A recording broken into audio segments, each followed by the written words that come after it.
Hi everyone, and welcome to Strategy Cafe Special.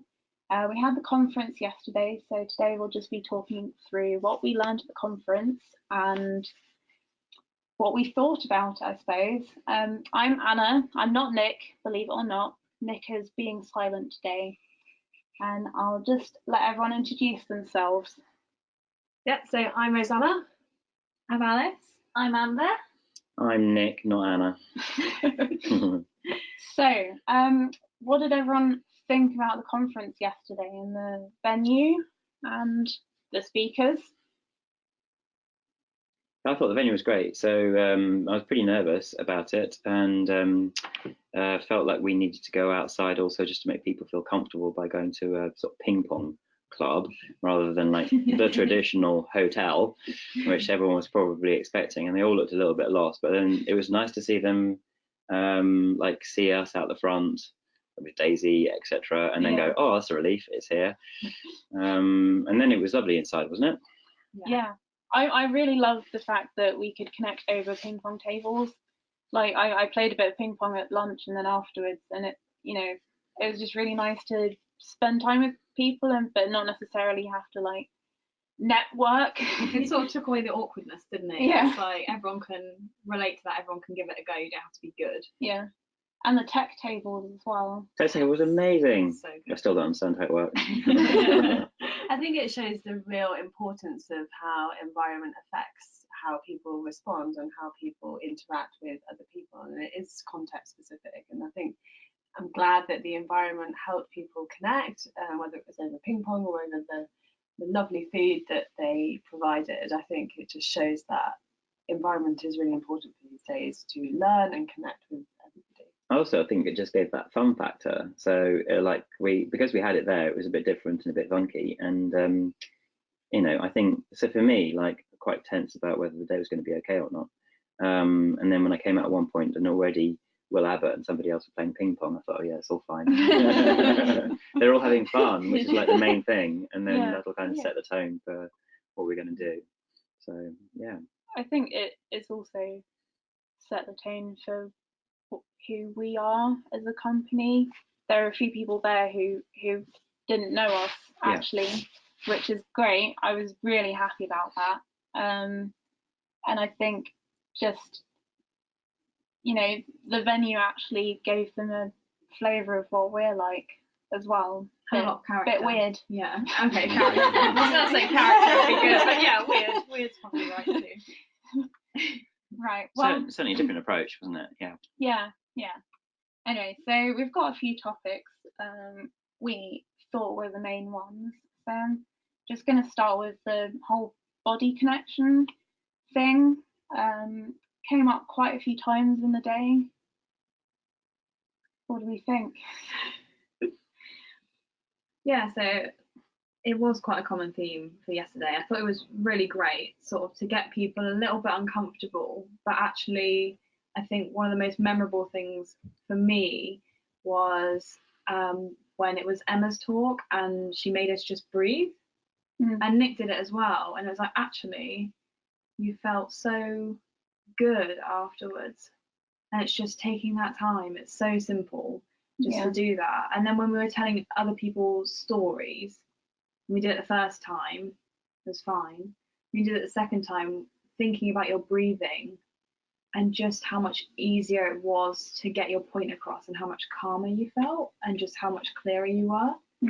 Yeah, and I think we can talk about the way that we use our breath, but that was a really good example of actually, we're all practicing that, and we all immediately saw how just being conscious about the way that we use our breath then sort of changes the way that we communicate, and I thought that was really powerful. And I also really loved Amina's start to her presentation. So the start of her presentation was just 2 minutes of silence waiting for her to start talking. Oh my God, wasn't that amazing? I mean, I don't know how you felt about that, Nick, and whether you knew about that.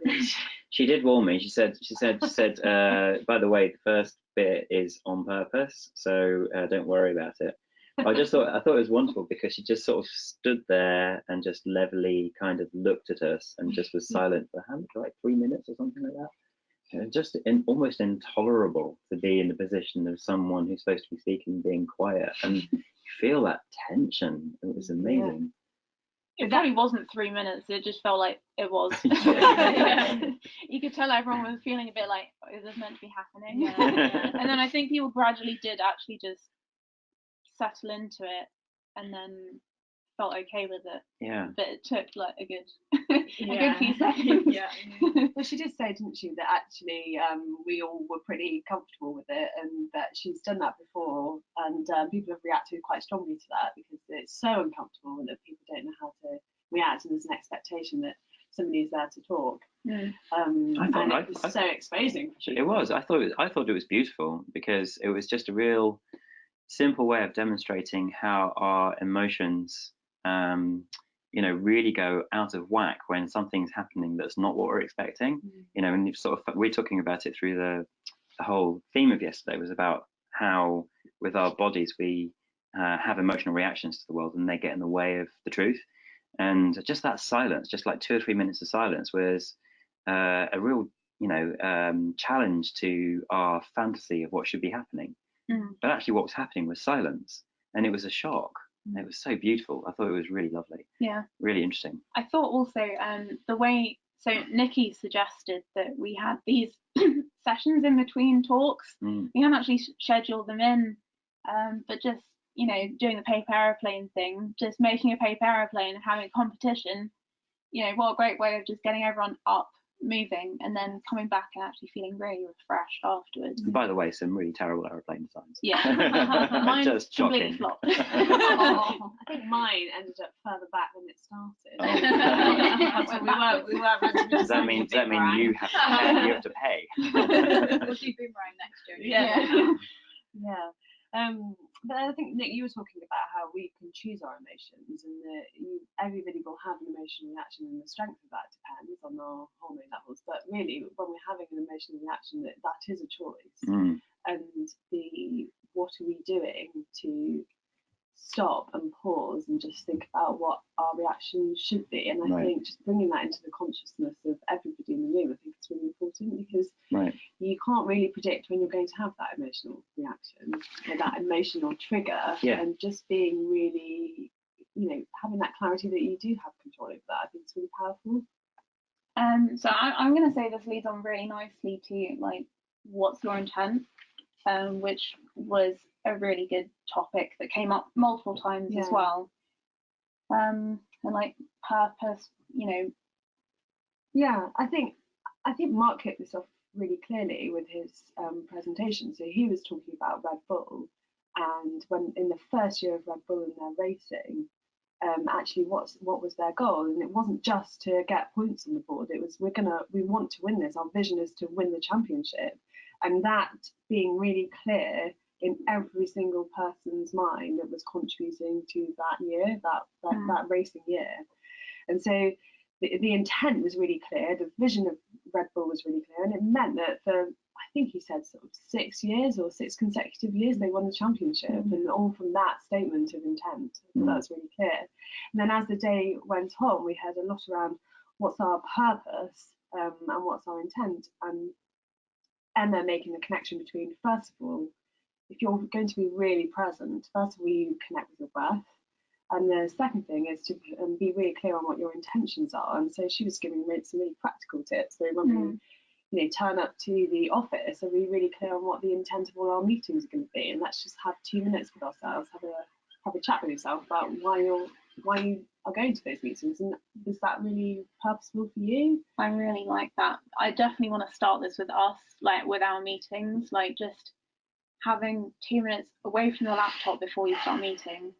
And I think we all do that, and it's really bad. We just turn around, start a meeting, we're still on our laptops, or we're like, oh no, I'll just finish this email quickly. And actually, if we just spent 2 minutes, just having finished a task, having 2 minutes, and then starting the meeting, I think. And oh my God, it's so quick. It's actually so quick, and it makes such a difference. It's literally 2 minutes, or even less. Just settle and breathe for a little bit, and it completely changes the start point, which then unfolds better. And it's like a minute. It's like literally nothing. And everyone in the room was shifted in maybe a minute or two. So I'm going to do that with all of you lot. If you're coming to my meeting, you can have 2 minutes. Because otherwise, like, your mind's in the task still in the task that you were doing before. You're not fully present.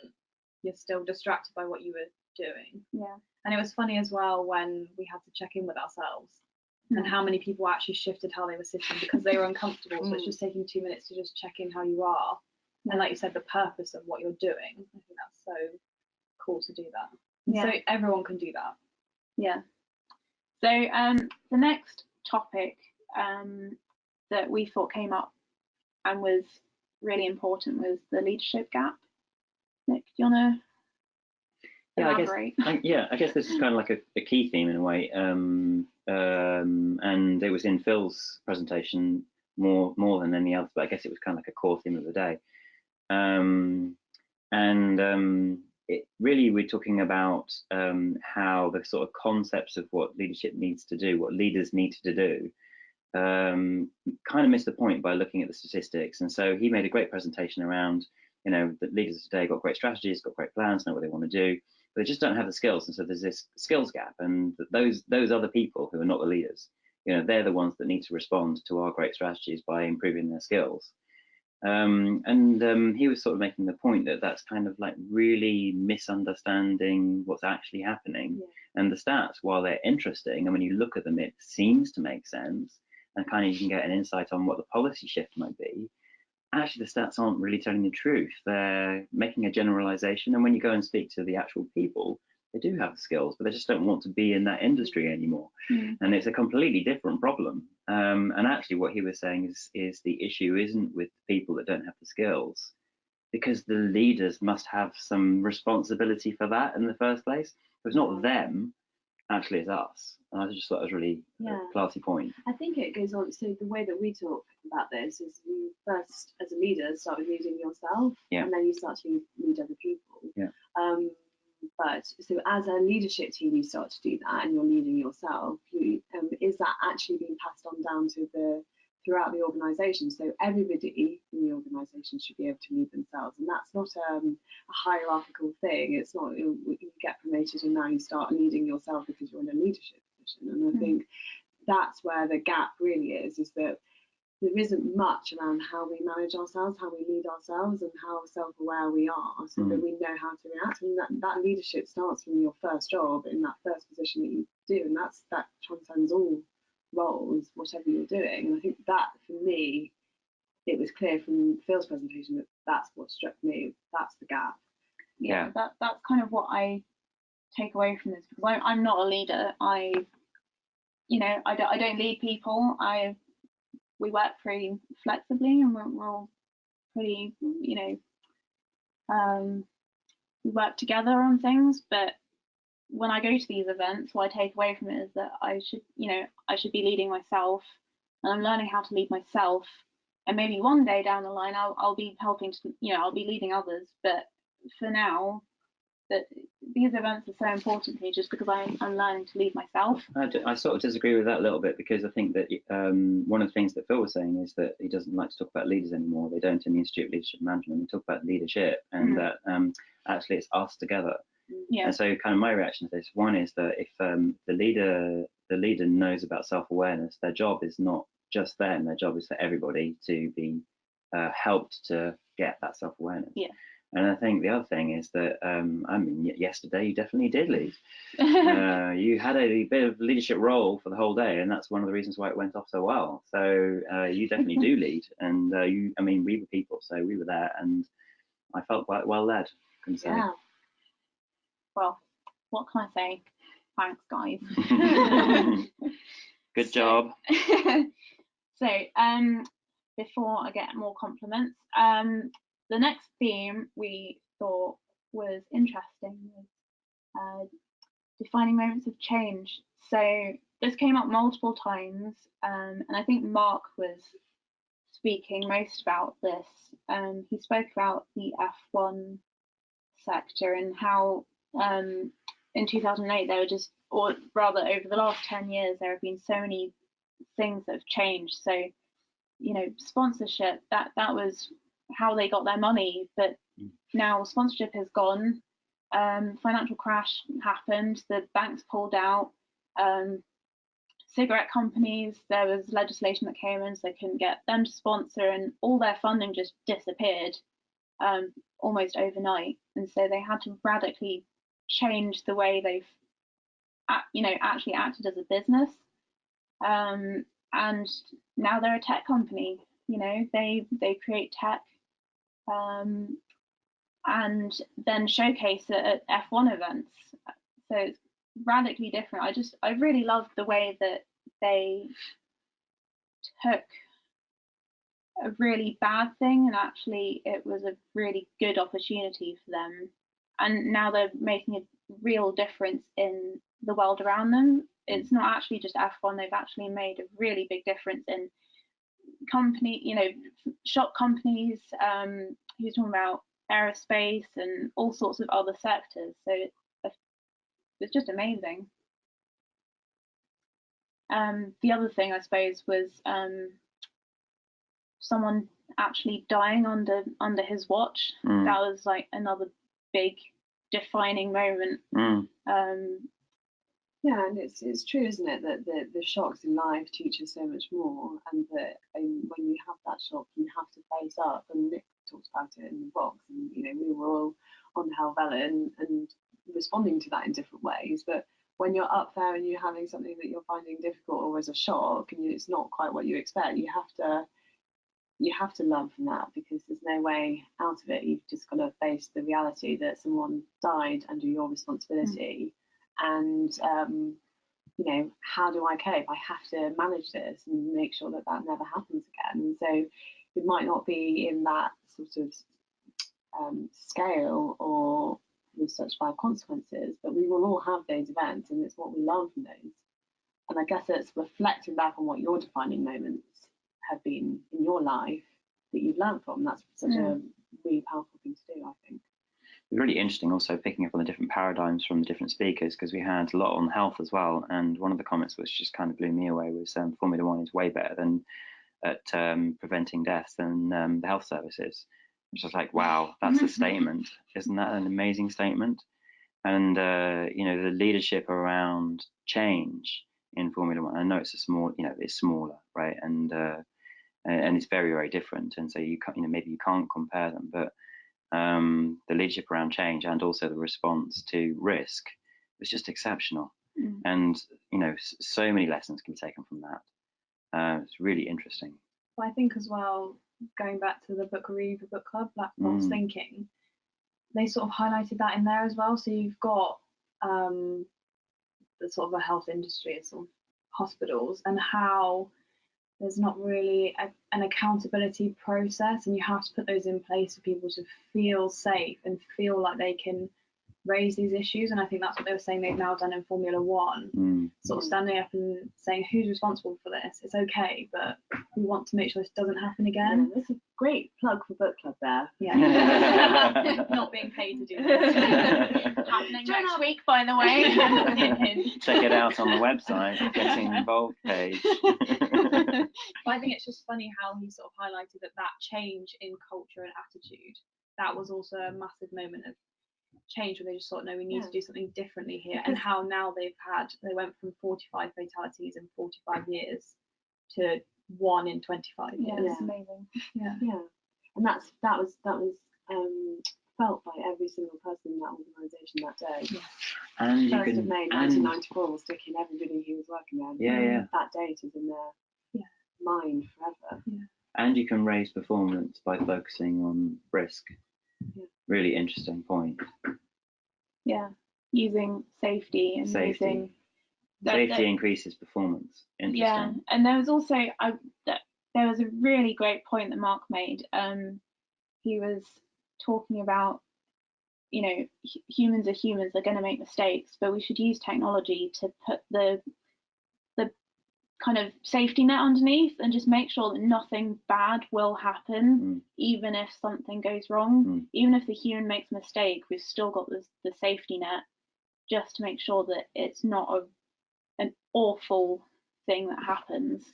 And I think businesses could use that, and it's not just life or death situations, right? But we should have ways of helping people to learn, but also just ensure that you don't break something that shouldn't be broken. I totally agree. And I think going back to the body part of the discussion earlier, the idea that emotions, if you understand them and can go with them, can be incredibly useful. So we heard that by being really engaged and quite angry about things and capturing that anger in the moment, you really raise attention about issues and you make people productive in trying to solve those problems. But at the same time, you need to create psychological safety so that people are not blamed or punished for making a mistake. So the anger was used to bring focus and energy, but not to blame and punish. And it's like psychological safety. Yeah. It was really important. I think who came up with that? Psychological safety was like the #1 issue for performance. It was on one of the slides. Yeah. I can't remember that. So I think that leads nicely to the vulnerability theme that we saw, and just like having guts to do stuff. Yeah, I think Beata was the one who she spoke a bit about it, and she was saying when she was starting her business, one key moment for her was I think she was in a conference or a talk with someone, and she wanted to ask the minister for something, and she just thought, oh, pug it, I'm just going to say it, and she did, and she got a good response from him. And she was saying the talk was quite boring initially, but after she did that, it had positive effects for her. And I think that that's important because, I mean, it's a good saying to just pug it and to just sort of go for it, even though you feel quite scared initially. We have to explain the reference here. Sorry, pug it. So there were a lot of pugs. So many pugs on the slide. I mean, it was mainly pugs, right? I think, well, I mean, you've mentioned it, just having the guts to do something and just to go for it instead of saying was just to pug it and just sort of do it. I guess, is that well explained? I think that was one of the main things we learned. Pug it. Came up so often. She had a lot of pug photos, didn't she? Yeah, brilliant. I mean, you had loads of baby photos, so you can't really talk either, Nick. I think it's a really important message, isn't it, about being vulnerable and being actually not being scared of the judgment of other people, but wanting to make a change and being courageous to have a voice. And Mark was talking about how in F1 the team is not just the driver and the mechanics on the track, but it's every single person that's contributed to the building of that car, the engineers, the data analysts. And that every 2 weeks in F1, the whole team gets together, and where something's gone wrong, it's absolutely talked about without judgment, but and there's a hands up. This is what I did wrong, and this is how we're going to move forward. And that sort of transcends hierarchy. So from the driver, Lewis Hamilton is equally likely to raise his hand for his mistake as the engineer who's just started, and so that creates a real transparency of what is actually the root of the issue, and it allows people to be vulnerable and not scared, and the fear of failure, which I guess is sort of that point about the F1 versus NHS and what you were saying, Alex, about the culture of admitting to mistakes, because that's a positive thing. Yes. I think Google have fuck up cards. Is it Google or whoever? There's some company with fuck up cards. Excuse my language. Oh yeah, you have to bleep use it out. You're supposed to use them, aren't you? Yeah. And if you haven't used them, then bring them into your review. That is a bad thing. Yeah. Because I guess that's how we learn, isn't it? Yeah, mistakes and putting ourselves out there. And I think Emma spoke a bit about it as well, sort of unmasking yourself. And I think we're all held back for different reasons, whether that's age, experience, whatever it is, gender, anything. It could be anything. Or just the beliefs about ourselves, about those things. It's not necessarily that I don't have the experience. It's just that maybe I don't think I have as much experience as other people. But they might think the same thing, Yeah, you don't know what someone's own thinks about themselves. So I think it's just putting yourself out there. And like I was talking to Beata, and I was saying about I was at a conference and something really upset me that was said. I think I spoke to Roseanna about this. And my biggest regret is actually that I just didn't challenge somebody and say something. And actually it's just to hug it and just do that. Yeah. There was a great slide that said fear is temporary, regret is forever. Yeah. I think that just that's a good line. Yeah. I also love that there's another thing that I think it was Beata who said, and it was you can only be the best you, and no one else can be a better you. Yeah. Like you have to be you, and no one else can do that better than you. So just do it. There's this real pressure to feel like, especially when you go to something like a conference, to act in a certain way. And I think, I don't know about everybody else here, but I feel like I'm slowly trying to be more myself and being like, actually, this is who I am, and that's okay. And if people don't like that, then I can't do anything about that. But actually, I prefer to be myself, right, and authentic, rather than being somebody else.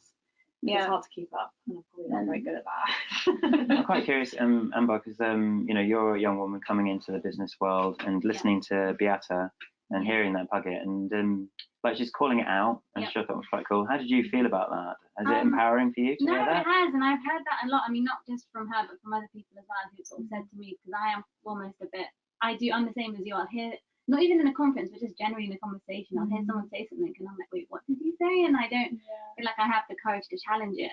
But that's also why, linking in with what you also said about Emma and her and masking, I think it is a process, and it does take a while for you to come into yourself, but it is a journey, I guess. And it sounds quite cliche, but it is. And I think when you do find the courage and have the guts to hug it and just be yourself, the person that will benefit the most from that is you. But again, it is sort of a process. But yeah, no, I am sort of learning. It's coming. That's great. It happens. Yeah. Right, well, I think that's probably it. We're going to finish off by just saying that we're doing a conference next year. If you didn't come, well, we hope you enjoyed the podcast and that you feel like you almost came, but maybe next year you should come along. We had some great speakers, didn't we? And we had just such an incredible vibe. Yeah. And it was a bit different. Yeah. And I feel like everyone took away a lot. Tons. The feedback forms say it all, really. Just going to mention Michael Shapiro because we love him. Out of 10, how much did you enjoy the conference? 11 out of 10. Thank you very much, Michael. So conference is next year, 18th of June 2020. So you can register your interest in July and just get in touch with us and book your place. Save the date, put it in the diary now, and don't book your holiday then, obviously. Thank you for listening to Strategy Cafe Special. If you want to hear more from us or about our events, you can check out our Get Involved page, and I hope to see you online.